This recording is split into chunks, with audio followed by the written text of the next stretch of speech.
Hi guys, welcome back to our channel. I'm Minal Maheshwari and you are. So आज हम पढ़ने जा रहे हैं न्यूट्रिशन, जो कि एक पूरा चैप्टर कंप्लीट हो गया। बस एक टॉपिक हमारा बचा था, न्यूट्रिशन। तो न्यूट्रिशन पोषण यानी कि पोषक तत्वों को लेने की प्रक्रिया पोषण कहलाती है। और एक डेफिनेशन होती है कि हम जो भी जैविक प्रक्रिया हमारी बॉडी में होती है उसको सुचारू रूप से चलाने के लिए हमें जिन तत्वों की आवश्यकता होती है और जिन तत्वों को हम लेते हैं उसे पोषक तत्व कहते हैं। और इसको लेने की प्रक्रिया ही पोषण कहलाती है। अब हमारा पोषण भी दो टाइप का होता है।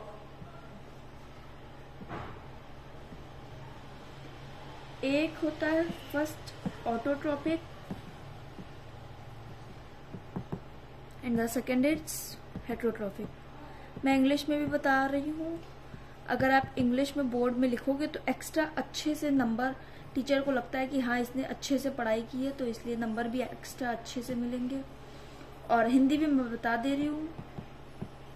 ऑटोट्रोपिक यानी स्वपोषी एंड इसका मतलब होता है परपोषी। स्वपोषी इससे समझ में आ रहा है कि जो स्वयं अपना पोषण बनाता है, और हेटरोट्रोपिक पर यानी जो दूसरों पर डिपेंडेंट होता है। अब किस पर डिपेंड होगा तो नॉर्मल सी बात है, स्वपोषी पर डिपेंड होगा। जस्ट लाइक हेटरोट्रोपिक में आते हैं ह्यूमन, एनिमल, और ये डिपेंड होते हैं किस पर, तो ये डिपेंड होते हैं प्लांट पर। आई होप समझ में आ रहा होगा। अगर कहीं भी प्रॉब्लम हो तो आप कमेंट कर सकते हो। अब ऑटोट्रोपिक और हेटरोट्रोपिक यानी कि स्वपोषी और परपोषी को थोड़ा अच्छे से समझ लेते हैं हम लोग। स्वपोषी एंड सेकेंड परपोषी। तो स्वपोषी जैसे कि स्वयं अपना भोजन जो बनाते हैं। अब इसमें आते हैं प्लांट और इसमें आते हैं ह्यूमन या एनिमल।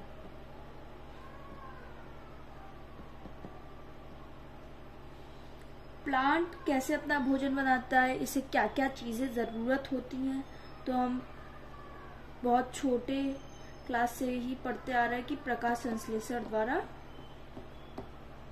अपना भोजन प्लांट बनाते हैं। अब प्रकाश संश्लेषण की प्रक्रिया भी हम बहुत ही छोटे क्लासेस से पढ़ते आते हैं, लेकिन एक इसमें फॉर्मूला कह सकते हैं, केमिकल फॉर्मूला बहुत ज्यादा इंपॉर्टेंट होता है। वो होता है 6CO2 प्लस 12H2O। यहाँ होता है क्लोरोफिल और यहाँ पे होता है सूर्य का प्रकाश। ये केमिस्ट्री में भी एक नंबर में आपको बैलेंसिंग में पूछ सकते हैं क्वेश्चन। तो ये बनाता क्या है, C6H12O6 प्लस 6H2O प्लस क्या बनाएगा ये 6O2। तो हम नॉर्मल सा बात जानते हैं कि प्लांट जब प्रकाश संश्लेषण प्रक्रिया करता है तो वो H2 रिलीज करता है, H2O रिलीज करता है, O2 यानी कि जो वायु होती है, O2 ऑक्सीजन जिसे हम ग्रहण करते हैं, तो यहीं से हमें प्राप्त होती है प्रकाश संश्लेषण से। और अगर कहा जाए कि प्लांट कौन सी वायु लेते हैं तो वो भी O2 ही लेते हैं। वो केवल अपने भोजन जब बनाते हैं तो उनका O2 बनता है और O2 को वो रिलीज कर देते हैं उस टाइम। लेकिन ऐसा नहीं है कि प्लांट O2 विदाउट, वो भी रिस्पायरेशन में भी उन्हें O2 की ही जरूरत होती है। और H2O प्लांट हम जानते ही हैं कि प्लांट बिना पानी के सूख जाता है तो H2O लेता है। CO2 जो कार्बन डाइऑक्साइड जो हम छोड़ते हैं मनुष्य, वो उसका यूज करता है और यहाँ पे वो बनाता है ग्लूकोज। इट्स मीन्स ग्लूकोज बनाएगा और यही उसका भोजन होता है। और फिर पत्तियों द्वारा हर एक जगह पर भेजा जाता है। H2O वो रूट से यानी कि जड़ से अवशोषित करता है,